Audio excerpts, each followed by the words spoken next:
The long-awaited release of the new JFK files about an hour ago, posted on the National Archives website, are what the Trump administration says are tens of thousands of never-before-seen memos, some intelligence reports, troves of top-secret documents. We're talking more than 1,100 PDFs. And President Trump has promised full transparency, no redactions. And we've been sifting through so many of those pages after the DOJ lawyers have been working all night to do the same one detail that has been debated for decades, the single bullet theory. That is the official account that one bullet caused a number of wounds in both JFK and the governor he was riding with. The path of that bullet and doubts over who is responsible for firing this shot has fueled so many of the conspiracies we've heard over the years. A single bullet caused 6 wounds while staying intact, but many argue that the bullet's trajectory is impossible. The angles just don't add up. How, where, and when did the CIA surveil Lee Harvey Oswald? My father was walking at the bottom of the hill with John McComb when I got home, who's the CIA director. My father said to him, "Did your people do this?" So, his initial instinct was that the CIA had killed his brother. That was Robert F. Kennedy Jr. there, recounting his father's suspicions of U.S. government involvement in the JFK assassination back in 1963. Today, almost half of Americans have similar thoughts. One poll from a couple of years ago found that 43% believe the U.S. government was involved somehow. So, did today's document dump get us any closer to finding definitive answers? Let us hope so. So, joining us now is Gerald Posner, who literally wrote the book about JFK and the assassination there. Gerald, thanks so much for being with us. 80,000 documents. I'm so sorry to, ask you an hour after their release, but have you been able to sort through and find any bombshells? Yeah, no bombshells yet, but I hope spring's eternal because this is only at 1,123 records. We expect another 30,000 to 35,000 pages after this, and maybe they're holding the best material for the last bit. Doing a bit of drama that would be perfect with the Trump administration spin. Yeah, that would be definitely it fit the MO at least. Does it look like the president rebuked the CIA here? Was there some internal fighting behind the scenes? Yeah, I think you're absolutely right. You just hit the nail on the head the first time, that when Trump was president, his inclination was to release them because, been suspicious about the so-called deep state. And so you think he would say no to the CIA to withhold any of these files back. But he listened to Mike Pompeo, was then the CIA director, who said you can't release them because there's some sources, information, and some confidential material. That's one of the reasons I don't think you see Pompeo on Trump 2.0. So now Trump is ready to go.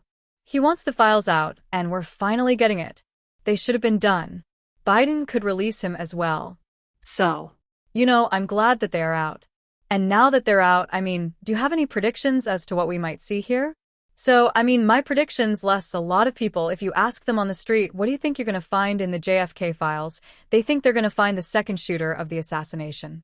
They're going to find evidence of a CIA plot that Oliver Stone is reading more of a historian than we all think. I don't think that's going to happen, but I do think there's going to be material in here that will be embarrassing to the CIA, information about how they had spied on Oswald when he visited Mexico City only 6 weeks before the president was murdered, and that they may have learned how unhinged he was in visits he made to the Cuban and Soviet missions. Then the question becomes, if they knew he was that unstable, why didn't they report that back to the FBI when he comes back into America only literally 5 weeks before Kennedy is killed? The FBI would have had him as a top priority, and maybe the assassination could have been prevented. So just to clarify here, does it sound like, the big conspiracy, at least in your perspective, might be like a cover your ass kind of thing where, that the CIA may not have been forthcoming because they had him on the radar, they were watching him, they trailed him to Mexico, and they didn't stop him. Is that accurate? And that makes sense. This is same thing that happened as, at 911, the 8, CIA and FBI don't talk to each other. And so the CIA followed 2 terrorists into California. They ended up on the planes that went into the towers. They never share that information with the FBI or the FAA or anybody else. It's vintage CIA because they developed own sources of spying. So whatever they learned about Oswald at the Cuban and the Soviet missions in Mexico City would be a result of surveillance. Maybe they had video surveillance, they had audios, they had tapped telephones. They might have even had a human asset inside those missions was a double agent. They never want to tell that to the Warren Commission or share it with anybody else because they want to keep those assets in place. And as a result, they're always covering their own behind at the expense of the truth. That's unfortunate. Maybe these files will show the extent to which that happens. Okay, and again, this is your perspective. We don't know what's in these files. However, what you're saying here when you do journalism for, 20 years that I've been doing it now, you find out a lot of times these grand conspiracies. What is behind the grand conspiracy is just somebody that didn't want to be caught up looking stupid. This does seem like the root of many other modern-day conspiracies, right? No question about it.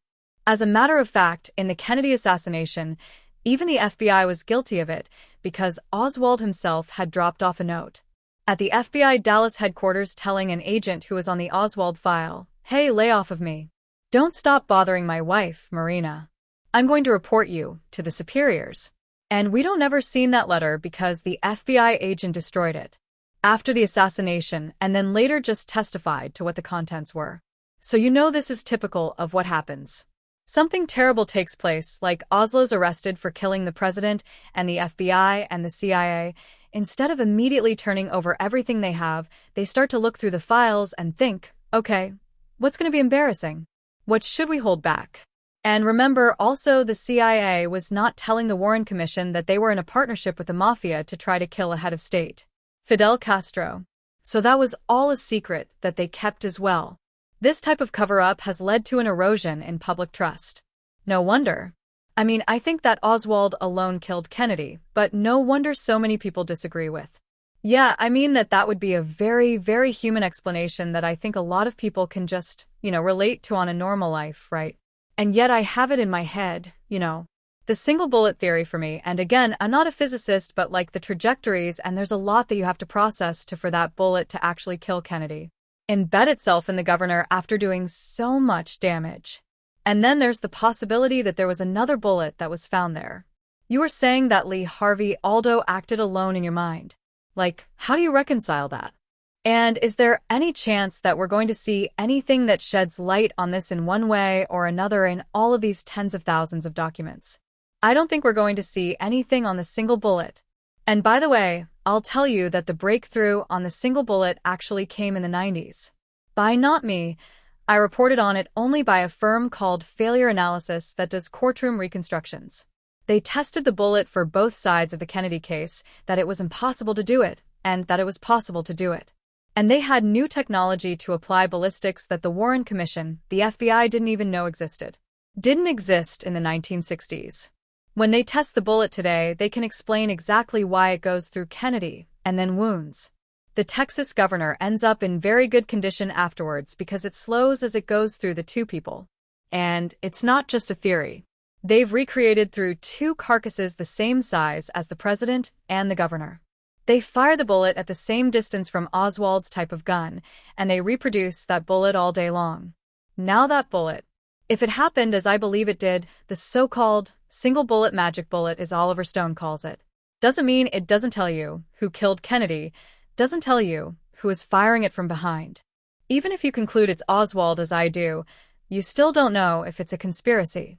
He could have been doing it for somebody else. And so, it's a multi-layered case. If the bullet is important, and if the single bullet couldn't have happened, you've got a conspiracy from the get-go. But even if the single bullet happened, you still have to do a lot more investigation to determine conspiracy or not. Thanks for watching.